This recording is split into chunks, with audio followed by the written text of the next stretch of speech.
بسم اللہ الرحمن الرحیم۔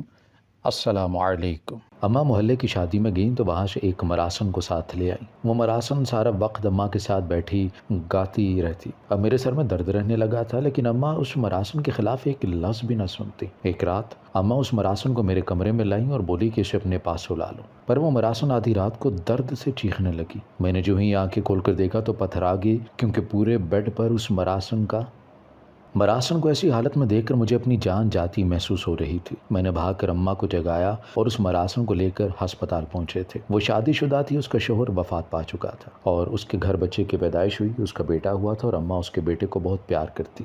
مراسن گھر آ چکی تھی، مجھے وہ ایک آنکھ نہیں بہاتی تھی۔ اماں کی بہت خدمت کرتی، کبھی اماں کی پاؤں دھوتی اور کبھی اماں کے بال بنانے بیٹھ جایا کرتی۔ اب تو جب سے اس کا بیٹا ہوا تھا، اماں کی محبت اور بھی بڑھ چکی تھی۔ ہر وقت اس کے بیٹے کو اٹھا کے پھرتی، اور اگر میں ذرا کچھ کہتی تو اماں مجھے ڈانٹنے لگ جاتی۔ ایک دن میں نے اماں سے کہا کہ مجھ سے برداشت نہیں ہوتا، آپ اس مراسن کو گھر سے جانے کا کہہ دیں۔ ہم نے کوئی یتیم خانہ تو نہیں کھول رکھا؟ ابا کو گئے ابھی 1 سال ہوا ہے اور آپ اتنا بدل گئی ہیں کہ مجھ سے ذرا محبت نہیں ہے۔ آپ تو مراسن سے ایسے محبت کرتی ہیں جیسے میں کوئی غیر ہوں اور وہ آپ کی سگی بیٹی ہو۔ اگر مراسن کو اس کے گھر میں رکھنا ہے تو مجھے اس گھر میں نہیں رہنا، میں اپنی پھوپھو کے پاس چلی جاؤں گی، پھر دیکھوں گی آپ اس مراسن کے ساتھ کیسے زندگی گزارتی ہیں۔ اور میں اماں پر غصہ کرتی ہوئی چلی گئی اور اماں سے بات کرنا چھوڑ دی۔ اس مراسن نے مجھے خفا دیکھا تو مجھے کہنے لگیں کہ کیا بات ہے بہنا، مجھے لگتا ہے کہ تمہیں میرے یہاں رہنے سے کوئی مسئلہ ہے، یہ تمہارا گھر ہے، میرا بیٹا ذرا ہوش سنبھالے، میں اس گھر سے چلی جاؤں گی۔ اصل میں میرے شوہر کی ڈیتھ ہو گئی ہے اور ہمارے گھر میں کوئی بھی کمانے والا نہیں تھا، ہماری محبت کی شادی ہوئی تھی۔ میں مراسن نہیں ہوں، میری ماں بہت اچھی عورت تھی، مجھے 8 جماعتیں پاس کروائیں، پر میری اماں کی طبیعت خراب رہنے لگی تو میں نے پڑھائی چھوڑ دی۔ اگر آج پڑھ لکھ گئی ہوتی تو کسی اسپتال میں ڈاکٹر ہوتی۔ میری اماں کا بھی خواب تھا کہ میں ڈاکٹر بنوں، پر ہمارے کچھ خواب کچھ باتیں ہمیشہ ادھوری رہ جایا کرتی ہیں۔ وقت گزرتا گیا، مجھے ایک لڑکے سے محبت ہو گئی، وہ بہت اچھا لڑکا تھا، مجھ پر جان دیا کرتا تھا، پر وہ ایک ٹانگ سے معذور تھا۔ میری سہیلیاں کہتی کہ نوری تجھے ڈر نہیں لگتا، جس لڑکے سے تم محبت کرتی ہو وہ ایک ٹانگ سے معذور ہے اور تم تو اتنی خوبصورت ہو، تم میں کیا کمی ہے جو شخص سے پیار کرنے لگی؟ تمہارے لیے تو لڑکوں کی لائن لگ جائے گی، پر غریب لڑکی کے گھر کبھی رشتوں کی لائن نہیں لگتی، بلکہ سبھی پتھر مارنے والوں میں سے ہوتے ہیں۔ اور وہ لڑکا عباس بہت اچھا تھا، اس نے ہر برے وقت میں میرا ساتھ دیا تھا، میری اماں کو بھی وہ بہت پسند تھا، پر جب عباس نے میرا رشتہ بھیجا تو اماں نے انکار کر دیا اور میں بہت روئی۔ اماں کی منتیں کی، پھر 3 سال بعد جا کر میری ماں مانی تھی۔ میری اماں بہت ضدی عورت تھی، میری عباس سے شادی ہوگی، وہ میرا بہت خیال رکھتا۔ وہ ایک درزی تھا، ہم دونوں اپنی زندگی میں بہت خوش تھے۔ جب ملک برادری کا لڑکا میرے پیچھے پڑ گیا، وہ میرے شوہر سے کہتا کہ اپنی بیوی کو طلاق دے دو ورنہ میں اس کو اٹھا کر لے جاؤں گا، اور میرا شوہر میری حفاظت کرتا۔ میں اس کو کہتی کہ ہم یہ گاؤں چھوڑ کر کہیں دور چلے جاتے ہیں، تو وہ کہنے لگا کہ میری ایک ٹانگ گئی ہے، پر میں ڈرنے والے میں سے نہیں ہوں۔ اور انہی دنوں میری اماں کی موت ہوگی۔ میرا واحد سہارا میری ماں تھی، جس نے ہر دکھ سکھ میں مجھے سنبھالا تھا۔ اب مجھے اس کی ضرورت تھی تو وہ مجھے چھوڑ کر چلی گئی۔ میں دن رات اپنی ماں کے لیے روتی، جب ایک دن پھر سے ملکوں کا لڑکا آیا اور میرے شوہر کو پیسے دے دیے اور کہنے لگا کہ اپنی بیوی کو ایک رات کے لیے میرے ساتھ بھیج دو، وہاں ان دونوں کی لڑائی ہوگی، اور گاؤں والوں نے لڑائی ختم کروائی تھی۔ اور گاؤں والے مجھے ہی کہنے لگے کہ یہ لڑکی تو فساد ڈلوا رہی ہے مردوں میں، اس کے شوہر کو کہیں کہ اپنی خوبصورت بیوی کو لے کر یہ گاؤں چھوڑ دے۔ میرا شوہر مجھے لے کر شہر آ گیا، ہم یہیں رہنے لگے اور شکریہ ادا کیا ملک کے بیٹے سے جان چھوڑ۔ میرا شوہر شہر آ کر بھی کپڑے سلائی کرتا۔ ہنر انسان کو کبھی بھوکا نہیں مرنے دیتا، پر کچھ لوگ بہت بد نصیب ہوتے ہیں، ان کو نہ خوشیاں راس آتی ہوں نہ محبت، اور میرے ساتھ بھی ایسا ہی ہوا تھا۔ مجھے رشتے محبت کچھ بھی راس نہیں آیا تھا۔ ایک دن ہم دونوں بہت خوش تھے، ماں بننے والی تھی میں، جب میرے شوہر نے کہا کہ اب ہمارا خرچ بڑھ جائے گا، میں گاؤں میں اپنا گھر بیچ آتا ہوں، پیسوں کی ضرورت پڑ سکتی ہے، تو میں اسے روکنے لگی، تم نہ جاؤ، ملک خاندان کا لڑکا آپ کو کوئی نقصان نہ پہنچا دے۔ تو وہ مجھے کہنے لگا کہ ہمیں 3 سال ہو چکے ہیں شہر آئے ہوئے، اب تو اس بات کو سب بھول چکے ہوں گے، پر میرا دل بہت گھبرا رہا تھا۔ میں اپنے شوہر کا انتظار کرنے لگی، پر وہ نہیں آیا، اور جب میں اس کے پیچھے گاؤں گئی تو دیکھا میرا شوہر زخمی حالت میں پڑا ہے اور زخموں کی تاب نہ لاتے ہوئے اس کی موت ہوگی۔ ایک شوہر بیوی کے لیے اس کا سائبان ہوتا ہے، اس کی پوری دنیا ہوتا ہے، اور میری دنیا اجڑ گئی تھی۔ میرا شوہر ہمیشہ کے لیے مجھے چھوڑ کر چلا گیا تھا، اور جس لڑکے نے میرے شوہر کو مارا تھا وہ گاؤں چھوڑ کر بھاگ گیا تھا۔ سب گاؤں والے کہنے لگے، دیکھا اس لڑکی نے اپنے شوہر کی جان لے لی، اسی ملک کے بیٹے نے مارا ہے، اس کے شوہر کو ضرور اس کا پرانا عاشق ہوگا۔ کسی نے کہا ہے مجھے تو لگتا ہے کہ اس لڑکی نے خود اپنے شوہر کو گاؤں بھیج کر اپنے عاشق کے ہاتھوں مروا دیا ہے، ورنہ یہ لڑکی دیکھو اور اس کا شوہر دیکھو، دونوں کا کوئی جوڑ بھی نہیں ہے۔ میں روتے ہوئے اپنے شوہر کو دفنانے کے بعد وہاں سے واپس آ گئی تھی۔ گاؤں والوں کی باتیں بڑھتی جا رہی تھی اور وہ میری کردار کشی کر رہے تھے، اور میں کس کس کو اپنی بے گناہی کا ثبوت دیتی۔ مجھے اپنے شوہر سے بہت محبت تھی اور میری اولاد بہت بد نصیب تھی، جس کے اس دنیا میں آنے آنے سے پہلے اس کا باپ ہی چل بسا تھا۔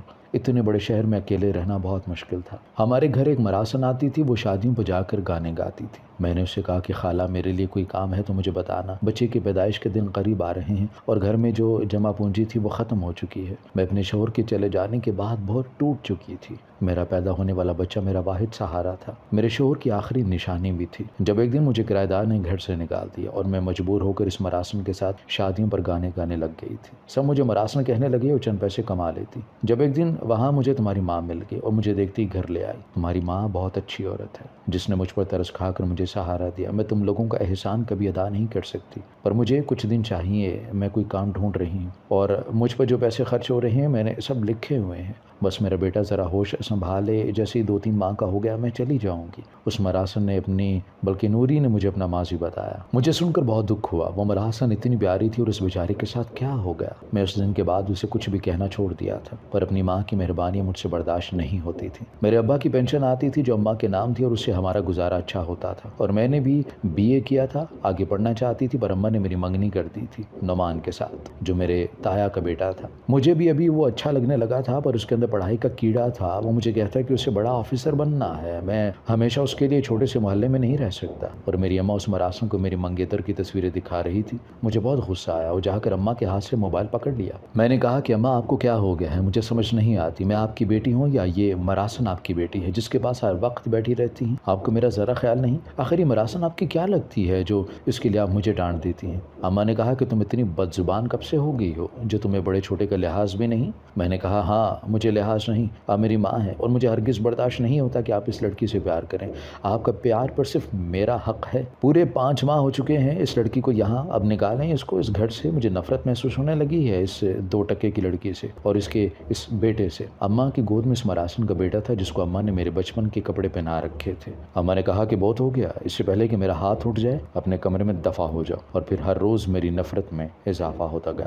میں نے اماں سے بات کرنا چھوڑ دی، ان کے پاس بیٹھنا بھی چھوڑ دیا، اور اماں بس اس مراسن کے بیٹے سے کھیلتی رہتی۔ اس کا نام بھی اماں نے رکھا اور وہ مراسن سارے گھر کا کام کرتی، اماں کا بہت خیال رکھتی اور کھانا بھی وہی بناتی۔ پھر اماں اور وہ نہ جانے آپس میں کیا باتیں کرتی اور کبھی دونوں گلے لگ کر روتی رہتی۔ میں اپنے کمرے میں بند رہنے لگی تھی، مجھے بہت رونا آتا۔ میری اماں کو میں یاد نہیں آ رہی تھی، مجھے بہت تیز بخار تھا، پر اماں کو خبر نہیں ہوئی تھی۔ میں روتی رہی، بھوک سے میری جان نکل رہی تھی، رات کا نہ جانے کون سا پہر تھا۔ میں جیسے اٹھ کر دروازہ کھولا تو چکر کھا کر زمین پر گر گئی، اور اماں اس وقت جاگ رہی تھی۔ اس مراسن کا بیٹا بیمار تھا، اس کو لے کر بیٹھی تھی، اور جیسے اماں بھاگتی ہوئی میری جانب آئی میں چیخ پڑی تھی۔ میں نے کہا کہ مجھے ہاتھ مت لگائیے، جا کر اس لڑکی کا بیٹا سنبھالیں آپ، میں جیوں یا مروں آپ کو اس بات سے کوئی مطلب نہیں ہونا چاہیے۔ پر اماں مجھے دیکھنے لگی، اماں کی آنکھیں نم تھی اور میں خود کھڑی ہوئی اور دروازہ بند کر کے لیٹ گئی۔ اماں مجھے آوازیں دے رہی تھی پر میں نے صبح بھی دروازہ نہیں کھولا۔ جب پھر سے اماں نے کہا کہ میں دروازہ توڑ دوں گی، تم بچی نہیں رہی ہو جو ایسی حرکتیں کر رہی ہو۔ مجھ میں ہمت نہیں تھی، بخار میرے سر کو ہو چکا تھا۔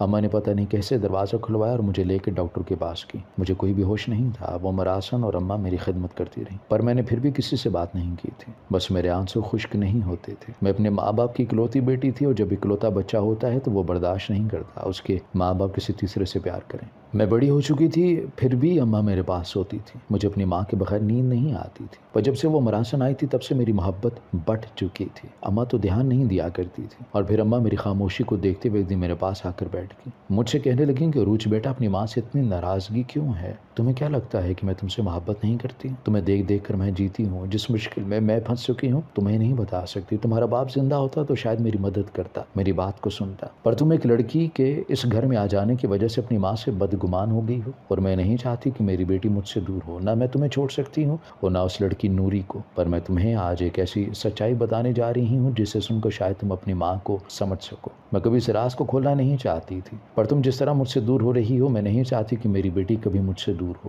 مجھ سے ناراض بھی ہو۔ ماں باپ کے لیے اولاد برابر ہوتی ہے، پر میں بہت مجبور ہوں۔ اگر تمہیں سب کچھ نہ بتایا تو تم ہمیشہ اپنے دل میں میرے لیے بدگمانی رکھو گی اور مجھ سے دور ہو جاؤ گی۔ میں اپنی ماں کے چہرے کو دیکھ رہی تھی، ایسا لگ رہا تھا کہ جیسے کوئی بہت بڑا راز ہے جسے کئی سالوں بعد میری ماں اس راز سے پردہ اٹھانے ڈر رہی تھی۔ اماں سامنے دیوار پر اپنی نگاہیں گاڑی بیٹھی تھی۔ میں نے ان کے کندھے پر ہاتھ رکھا۔ میں نے کہا کہ اماں ایسی کیا بات ہے جو آپ مجھے بتانے سے گریز کر رہی ہیں؟ تو اماں نے کہا کہ ڈر رہی ہوں اگر تم نے سچائی جان لی تو نہ جانے کیا سوچو یا پھر ہمیشہ کے لیے مجھ سے دور ہو جاؤ۔ تو میں نے اماں سے کہا کہ سچائی کیسی بھی ہو میں ہمیشہ آپ کے ساتھ رہوں گی، آپ کا ساتھ دوں گی۔ تو میری ماں نے مجھے اپنے بارے میں بتایا اور سب جان کے مجھے بہت دکھ ہوا تھا۔ میری ماں کی کہانی بہت دکھ بھری تھی۔ میری اماں نے بتایا کہ وہ 3 بہنیں تھیں۔ میری ماں کی وفات میری پیدائش کے 2 دن بعد ہو گئی تھی اور ابا نے دوسری شادی کر لی جس سے ان کی 2 بیٹیاں تھیں۔ ابا کو بیٹے کی بہت چاہت تھی پر میری پیدائش پر میری ماں چل بسی تھی اور 2 بہنیں دوسری ماں سے تھی۔ مجھے اپنی ماں کی کمی بہت محسوس ہوتی، کسی کو بھی مجھ سے محبت نہیں تھی۔ مجھے میری خالہ نے پالا تھا پر جب ان کی شادی ہوگی تو وہ ہمیشہ کے لیے مجھے میرے باپ کے گھر چھوڑ گئی تھی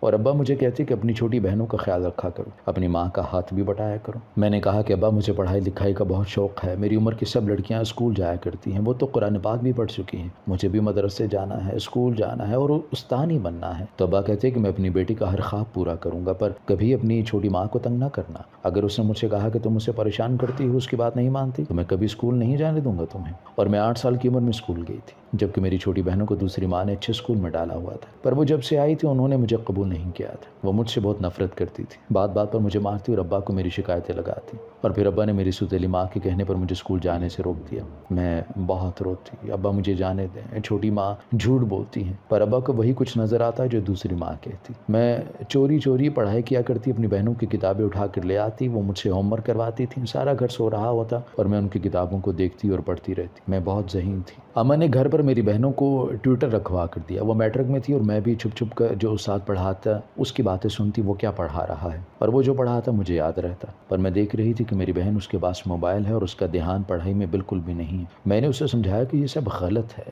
ابا کتنی محنت سے کماتے ہیں اور تم ابا کی پیٹھ پیچھے یہ سب کرتی ہو۔ تو اس نے اپنی اماں کو بتا دیا اور میری سوتیلی ماں نے 2 دن مجھے کمرے میں بند رکھا تھا۔ پھر ایک دن میری سوتیلی ماں نے اپنے کسی رشتہ دار سے میرا رشتہ طے کر دیا۔ ابا نے کہا کہ اس کی عمر بہت ہے، مجھے یہ رشتہ منظور نہیں ہے، تو میری سوتیلی ماں نے ابا کے سامنے موبائل فون کر دیا، کہنے لگی کہ یہ تمہاری بیٹی کا ہے، وہ کسی لڑکے سے چھپ چھپ کر باتیں کرتی ہے۔ میں تو اس پر سختی اس لیے نہیں کرتی تاکہ وہ خراب نہ ہو، کل کو سسرال والے یہ نہ کہیں کہ سوتیلی ماں تھی، لڑکی کو کچھ نہیں سکھایا، اور ابا مجھے مارتے ہوئے اٹھے تھے۔ پر سوتیلی ماں نے کہا تھا بیٹھ کر میری بات پر غور کرو، میں نے کوئی غلط نہیں کیا، اس لڑکی کی عمر زیادہ ہے تو کیا ہوا، بڑی عمر کے مرد اپنی بیویوں کی بہت عزت کرتے ہیں، تمہاری بیٹی عیش کرے گی اور میری منگنی کر دے گی۔ اپنی منگنی پر دیکھا وہ لڑکا نہیں تھا بلکہ ابا کے برابر کا شخص تھا۔ مجھے بہت رونا آ رہا تھا، مجھے اپنی ماں یاد آتی، سوچتی کاش وہ زندہ ہوتی تو کبھی مجھ پر یہ وقت نہ آتا۔ ابا کو بھی اپنی بیٹی پہ یقین نہیں آتا تھا اور کچھ ماہ سے ہمارے گھر میری بہنوں کو پڑھانے اسی ٹیچر کا بیٹا آتا، میں اکثر اسے چائے دینے جاتی یا کبھی پڑھائی میں میری بہنوں کو کچھ بھول جاتا تو میں کھڑے کھڑے بتا دیا کرتا، تو وہ لڑکا کہتا ہے کہ تم کیوں نہیں پڑھتی ہو؟ تو میری بہن نے کہا کہ آپ اس کو چھوڑیں، یہ تو